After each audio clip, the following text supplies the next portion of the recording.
여러분, 안녕하세요. 여러분들의 경제적 자유를 추구하는 주식 부자 조부입니다. 여러분, 시간은 금입니다. 1.5배속으로 보시기 바랍니다. 혼자서는 삼성전자를 장기 투자하는 것이 불가능하겠죠. 함께 가야 부자가 될 수 있습니다. 그 길에 제가 동행하도록 하겠습니다. 이번 시간에는 삼성전자 조만간 중대 발표한다. 중대 발표와 함께 수주 발표도 나올 수 있다라는 내용에 대해 이야기를 해보겠습니다. 여러분, 금요일입니다. 오늘도 행복하고 즐거운 하루 잘 보내시기 바랍니다.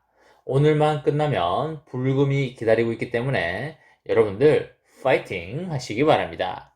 평일의 마지막 날이자 주식시장이 마감되는 날이 되겠습니다.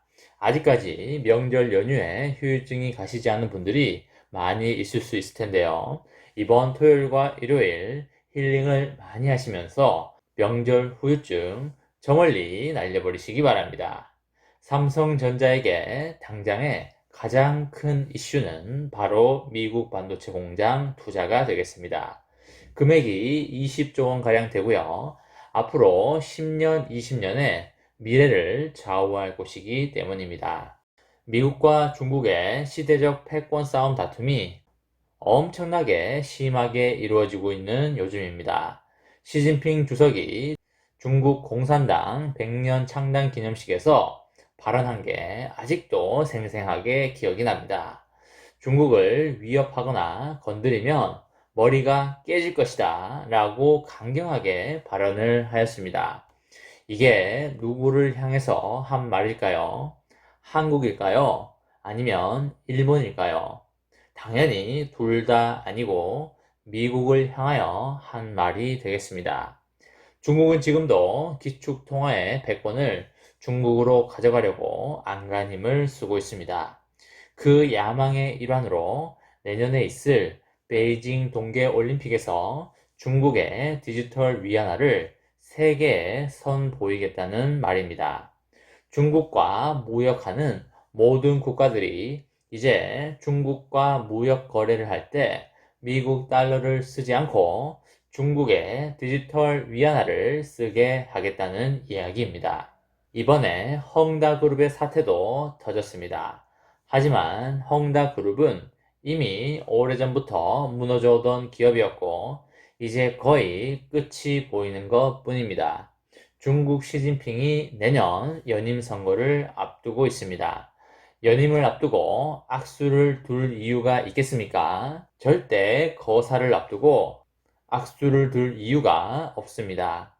내년이 연임이기 때문에 반대 세력인 상하이 방을 제거하는 일환에서 헝다그룹의 사태가 이루어진 것이라고 보고 있고요.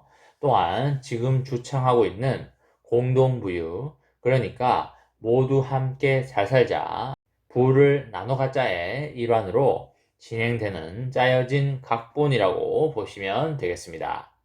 시진핑 입장에서는 최대한 안정적으로 내년까지 끌고 갈 것이고요. 그럴 수밖에 없습니다. 중국은 중국의 통화가 기축 통화가 되기를 바라면서 반도체도 중국이 최고가 되길 바라고 있습니다. 하지만 반도체의 야망은 거의 불가능해 보입니다. 미국과 네덜란드, 그리고 일본, 대만, 한국이 연합군으로 형성이 되어 있기 때문입니다. 특히 네덜란드의 ASML은 이 세상에서 극자외선 노광 장비를 가장 잘 만들고 단 하나뿐인 기업이 되겠습니다. 그 기업이 노광 장비를 중국으로 팔지를 않을 겁니다. 그렇기 때문에 중국은 앞으로 세계 반도체 야망은 불가능해 보입니다. 삼성전자는 중국에서도 많은 반도체 매출이 일어나고 있어서 대놓고 미국에 붙는다는 모습을 보여주기가 많이 애매한 부분이 있는데요. 그래도 삼전은 미국과 함께 갈 수밖에 없고 그래야만 합니다. 이번에도 미국에서 여러 나라들에게 미국 본토에다가 공장을 지어 달라고 하니까 다들 알았다고 하면서 애리조나와 텍사스 일대에 반도체 공장을 짓는 거 아니겠습니까? 앞으로는 전쟁도 인공지능으로 하기 때문에 반도체가 곧 전쟁에서의 전투력이 되겠습니다. 지금 세계에서 반도체가 아직까지도 많이 부족합니다. 미국 정부가 올해 들어서 세 번째 반도체 공급망 회의를 개최하게 됩니다. 삼성전자는 지난 4월과 5월에 열렸던 두 차례 회의에 이어서 이번 세 번째 회의에도 참석할 예정이라고 합니다. 미국 파운드리 투자에 대한 구체적인 언급이 있을지에 업계의 관심이 쏠리고 있습니다. 미국 파운드리 투자에 대한 구체적인 언급이 있을지 개인적으로 무척이나 궁금합니다. 또한 미국은 피 터지는 글로벌 반도체 패권 다툼에서 우위를 점하기 위해서 더욱더 적극적으로 나설 것으로 보입니다. 백악관은 반도체 공급난 문제를 논의하기 위해서 삼성전자, 인텔, 제너럴 모터스, 그리고 포드 등의 업체들과 화상회의를 열기로 하였는데요. 이번이 올해 세 번째가 되겠습니다. 회의는 지나 러먼도 미국 상무부 장관과 브라이언 디스 백악관 국가경제위원회 위원장이 주재하기로 하였습니다. 브라이언 디스 국가경제위원회 위원장은 왠지 중국을 잘 디스할 것 같습니다. 인텔에서는 올해 초에 최고 경영자로 선임이 된 팻 겔싱어 CEO가 회의에 참석을 한다고 합니다. 왠지 팻 겔싱어가 애완동물을 많이 기르고 있을 것 같은데 개인적으로 참 궁금한 부분입니다. 삼성전자에서는 아직 어떤 인물이 회의에 참석할지 확정되지 않은 것으로 알려지고요. 4월과 5월 회의에 모두 최시영 삼성전자 파운드리 사업부 사장이 참석을 했습니다. 아무래도 최시영 사장이 이번에도 특별한 일이 없으면 최시영 사장이 참석할 걸로 그렇게 보입니다.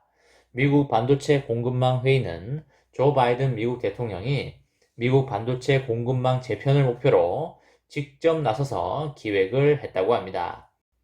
올해 4월에 첫 회의가 열렸을 당시에도 바이든 대통령은 웨이퍼를 들어 보이면서 해외 의존도가 높은 반도체 인프라를 미국 내로 가지고 오겠다고 강조를 한 바가 있습니다.